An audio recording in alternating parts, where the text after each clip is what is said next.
ating latest satellite image animation, mapapansin po natin na patuloy ngang kumikilos dito sa may bandang Visayas, Southern Luzon area ang tropical depression na si Berbena. At kanina alas 10, ito ay tinatayang nandito sa may bandang coastal waters ng Hamtic Antique.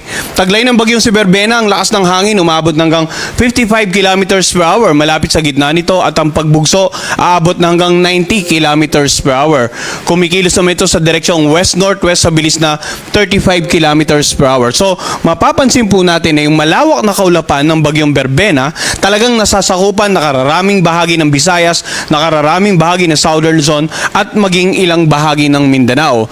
Dahil dito nakataas pa rin ang wind signal number 1 dito nga sa mga lugar na naka-highlight ng light blue.